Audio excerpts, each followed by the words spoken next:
ಕೂಡ ಇಲ್ಲ ಅಂತ ಹೇಳಿ. ಆದ್ರೆ ಈಗಾಗಲೇ ಬಸವರಾಜ್ ಅವರು ಹೇಳ್ತಾ ಇದ್ರು ಭಾರತದಲ್ಲೂ ಕೂಡ ಕಾಣಿಸಿಕೊಳ್ಳುತ್ತೆ ಅನ್ನುವಂಥದ್ದು. ಇನ್ನೊಂದ್ ಕಡೆ ಆಚರಣೆ ವಿಚಾರಕ್ಕೆ ಬಂದ್ರೆ ಇವತ್ತು ಯಾವುದೇ ಆಚರಣೆ ಅವಶ್ಯಕತೆ ಇಲ್ಲ ಅನ್ನುವಂಥದ್ದು.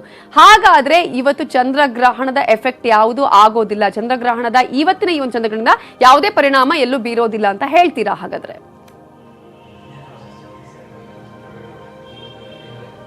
ಹೌದು. ಈಗ ನಾವೆಲ್ಲ ಸಾಮಾನ್ಯವಾಗಿ ಗಣಿತಜ್ಞರಲ್ಲ. ಈಗ ಟಿವಿನಲ್ಲಿ ಬಹಳ ಜನ ಏನ್ ಮಾತಾಡ್ತಾ ಇದ್ದಾರೋ ಅವ್ರು ಯಾರು ಕೂಡ ಗಣಿತಜ್ಞರಲ್ಲ. ಗಣಿತಜ್ಞರು ಅಂತ ಹೇಳಿ ಏನ್ ಯಾರು ಇದ್ದಾರೋ ಅವರು ಲೆಕ್ಕಾಚಾರ ಮಾಡಿ ಪಂಚಾಂಗಗಳಲ್ಲಿ ಬರೆಯುವಂತಹವ್ರು. ಸೊ ಪಂಚಾಂಗಗಳಲ್ಲಿ ಬರೆಯುವಂತಹವ್ರು ನಮ್ಮ ಪ್ರಾಚೀನ ಕಾಲದಿಂದಲೂ. ಇನ್ನೊಂದು ಕ್ರೆಡಿಟ್ ಅನ್ನ ಕೊಡ್ಲೇಬೇಕು, ಇಡೀ ಪ್ರಪಂಚದಲ್ಲಿ ಅತ್ಯಂತ ಕರಾರುವಾಕ್ಕಾಗಿ ಮೊದಲಿನಿಂದಲೂ ಕ್ಯಾಲ್ಕುಲೇಟ್ ಮಾಡ್ತಾ ಇರೋದು ಈ ಒಂದು ಖಗೋಳ ಕೌತುಕವನ್ನ, ಗ್ರಹಣವನ್ನ ಭಾರತೀಯರು, ಮತ್ತು ರೆಕಾರ್ಡ್ ಮಾಡಿರೋದು ಕೂಡ ಭಾರತೀಯರೇ. ಇದನ್ನ ಪ್ರಪಂಚ ಪೂರ್ತಿ ಒಪ್ಕೊಂಡಿದೆ. ಬೇಕಾದ್ರೆ ಅದನ್ನ ವಿಜ್ಞಾನಿಗಳ ಹತ್ರ ನೀವು ಕ್ರಾಸ್ ಚೆಕ್ ಮಾಡ್ಬೋದು. ಸೊ ಇಷ್ಟು ಕರಾರುವಾಕ್ಕಾಗಿ ಮಾಡ್ತಾ ಬಂದಿರುವಂತಹ ಗ್ರಹಣದ ಲೆಕ್ಕಾಚಾರದಲ್ಲಿ ಪಂಚಾಂಗಗಳು ಪ್ರಮುಖವಾದಂತಹ ಪಾತ್ರವನ್ನ ವಹಿಸಿವೆ. ಸೊ ಈ ಪಂಚಾಂಗದಲ್ಲಿಯೂ ಕೂಡ ಇವಾಗ ನೀವು ಭಾರತೀಯರ ಯಾವ ಪಂಚಾಂಗವನ್ನ, ದಕ್ಷಿಣ ಭಾರತದಲ್ಲಿ ಪ್ರಧಾನವಾಗಿ ಇಲ್ಲಿ ನಮ್ಮಲ್ಲಿ ಕರ್ನಾಟಕದಲ್ಲಿ ಒಂಟಿಕೊಂಪಲ್ ಪಂಚಾಂಗ ಇರ್ಬೋದು, ಅಥವಾ ಮೈಸೂರು ಅರಮನೆಯ ಪಂಚಾಂಗ ಕೃಷ್ಣ ಜೋಯಿಸರದಿರ್ಬೋದು, ಅಥವಾ ಉಡುಪಿಯ ಪಂಚಾಂಗ ಇರ್ಬೋದು, ಯಾವುದರಲ್ಲೂ ಈ ಆಚರಣೆ ಬಗ್ಗೆ ಏನೂ ಇಲ್ಲ. ಆದ್ರೆ ಇದನ್ನ ಏನಂತ ಮೆನ್ಷನ್ ಮಾಡಿದ್ದಾರೆ ಅಂದ್ರೆ ಚಂದ್ರ ಛಾಯಾಕಲ್ಪ ಅಂತ ಮೆನ್ಷನ್ ಮಾಡಿದ್ದಾರೆ. ಚಂದ್ರ ಛಾಯಾಕಲ್ಪ ಅಂತಂದ್ರೆ ಏನು ಅಂದ್ರೆ ಪೂರ್ಣ ದಟ್ಟವಾದ ನೆರಳೆ ಬೀಳೋದಿಲ್ಲ ಚಂದ್ರನ ಮೇಲೆ, ಆದ್ರೆ ಚಂದ್ರನ ಅಂದ್ರೆ ಭೂಮಿಯ ನೆರಳು ಬೀಳುತ್ತೆ ಚಂದ್ರನ ಮೇಲೆ, ಆದ್ರೆ 10% ಮಾತ್ರ. ಆದ್ರೆ ಬೆಳಕುಗಳು ಛೇದಿಸ್ತವೆ ಅದನ್ನ. ಆದ್ರಿಂದ ಬೆಳಕಿನ ಸೂರ್ಯನ ಬೆಳಕುಗಳು ಛೇದಿಸೋದ್ರಿಂದ ಸೂರ್ಯ ಅಥವಾ ಏನು ಚಂದ್ರಮಂಡಲ ಕಪ್ಪಾಗಿ ಕಾಣಿಸೋದೇ ಇಲ್ಲ. ಯಾವಾಗ ಚಂದ್ರಮಂಡಲ ನಮಗೆ ಅಂದ್ರೆ ತೇಜಸ್ ಕಮ್ಮಿ ಆಗುತ್ತೆ, ದಯವಿಟ್ಟು ಇದು ಕ್ಲಾರಿಟಿ. 100% ಇರುವಂತಹ ಬೆಳಕು 90% ಬರ್ಬೋದು, ಆದ್ರೆ ಕಪ್ಪಾಗಿ ಅಂತೂ ಕಾಣೋದಿಲ್ಲ. ಯಾವಾಗ ಮಸಿ ಅಂತ ಕರಿತೀವಿ ನಾವು, ಅಥವಾ ಕರಿ ಅಂತ ಕರಿತೀವಿ, ಇದೆರಡೂ ಇಲ್ಲದೆ ಇರುವಾಗ ಆಚರಣೆ ಇಲ್ಲ ಅನ್ನೋದು ನಮ್ಮ ಪಂಚಾಂಗಗಳ ಸ್ಪಷ್ಟವಾದ ಅಭಿಪ್ರಾಯ. ಆದ್ರಿಂದ ಈ ಗ್ರಹಣ ನೀವು ಹೇಳ್ಬೋದು ಭೂಮಿಗೆ ಒಂದೇ ಚಂದ್ರ ಒಂದೇ ಸೂರ್ಯ, ಹಾಗಿದ್ರೆ ನಾನು ಮಾಡ್ತೀನಿ ಅಂತೆಲ್ಲ ಹೇಳ್ಬೋದು.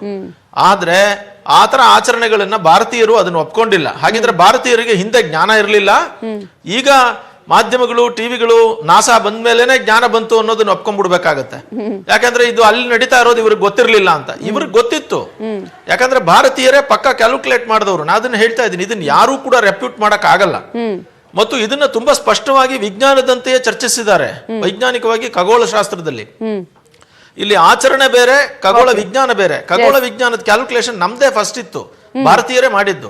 ಹಾಗಾಗಿ ಆಚರಣೆಗಳು ಇಲ್ಲ ಅಂತ ಹೇಳಿರುವಾಗ ಆಚರಣೆಗಳನ್ನ ಮತ್ತೆ ನಾವೇ ಕಷ್ಟಪಡೋದು ಅವಶ್ಯಕತೆ ಇಲ್ಲ ಅಂತ ನನ್ನ ಅಭಿಪ್ರಾಯ. ಸಮೀರ್ ಆಚಾರ್ಯ ಅವರೇ, ಒಂದ್ ಕಡೆ ನೀವು ಹೇಳ್ತಾ ಇದ್ರಿ ಏನೇ ಆದ್ರೂ ಕೂಡ ನಾವು ಬರುವಂತಹ ಸಮಸ್ಯೆಗಳನ್ನ ನಾವು ಎದುರಿಸೋದಕ್ಕಿಂತ ಅಥವಾ ಆ ಸಮಸ್ಯೆಗಳನ್ನ ನಾವು ಆವಾಹನೆ ಮಾಡ್ಕೊಳ್ಳೋದಕ್ಕಿಂತ ಮೊದಲೇ ನಾವು ಎಚ್ಚರಿಕೆಯನ್ನು ವಹಿಸಬೇಕು. ಸೊ ನಾವು ಚಂದ್ರಗ್ರಹಣ ಆಚರಣೆ ಮಾಡಬೇಕು ಅಂತ ಹೇಳಿ. ಯಾಕಂದ್ರೆ ಒಂದ್ ಕಡೆ ಈಗಾಗಲೇ ವಿಜ್ಞಾನ ಹೇಳುವ ಪ್ರಕಾರ ಚಂದ್ರಗ್ರಹಣ ಭಾರತದಲ್ಲೂ ಕೂಡ ಚಂದ್ರನ ಈ ಒಂದು ಏನು ತೇಜಸ್ ಇದೆ ಅದು ಕಾಣಿಸುತ್ತೆ, ಸ್ವಲ್ಪ ಮಟ್ಟಿಗೆ ಕಾಣಿಸುತ್ತೆ ಅನ್ನುವಂಥದ್ದು. ಆದ್ರೆ ಆಚರಣೆಗಳ ಅವಶ್ಯಕತೆ ಇಲ್ಲ ಅನ್ನುವಂಥದ್ದು ಈಗಾಗಲೇ ಸರ್ವಪಳ್ಳಿ ಅಯ್ಯಂಗಾರ್ ಅವರು ಹೇಳಿದಂತೆ ಬೇರೆ ಬೇರೆ ಜ್ಯೋತಿಷಿಗಳು ಕೂಡ ಹೇಳುವಂತ ಮಾತು. ಬಟ್ ನೀವು ಹೇಳೋದೇ ಬೇರೆ. ಹಾಗಾದ್ರೆ ಆಚರಣೆ ಮಾಡಲೇಬೇಕು ಅನ್ನೋದು ನಿಮ್ಮ ವಾದ.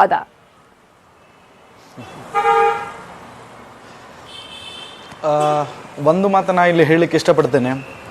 ಯಾವ ರೀತಿಯಾಗಿ ಭಾರತೀಯರು ಖಗೋಳ ಶಾಸ್ತ್ರದಲ್ಲಿ ಅತ್ಯಂತ ಮುಂದಾಗಿ ನಿಂತುಕೊಂಡು ಅದಕ್ಕೆ ಕೆಲಸ ಮಾಡಿದ್ರು, ಗಣಿತ ಶಾಸ್ತ್ರದಲ್ಲಿ ಅತ್ಯಂತ ಮುಂದೆ ನಿಂತ್ಕೊಂಡು ಕೆಲಸ ಮಾಡಿದ್ರು. ಸೊ ಈ ಎಲ್ಲ ಕೆಲಸ ಕಾರ್ಯಗಳಾಗಿದ್ದು ಲೋಕ ಕಲ್ಯಾಣಕ್ಕೋಸ್ಕರವಾಗಿ, ಇಡೀ ಜಗತ್ತಿಗೆ ಒಳ್ಳೆಯದಾಗ್ಲಿ ಅಂತನ್ನುವಂತಹ ಒಂದು ಉದ್ದೇಶವನ್ನಿಟ್ಟುಕೊಂಡು ಎಲ್ಲ ಋಷಿಗಳು ಮುನಿಗಳು ಕೂಡ ಮೊದಲೇಕಿಂದನೂ ಮಾಡ್ತಾ ಬಂದಿದ್ದಾರೆ.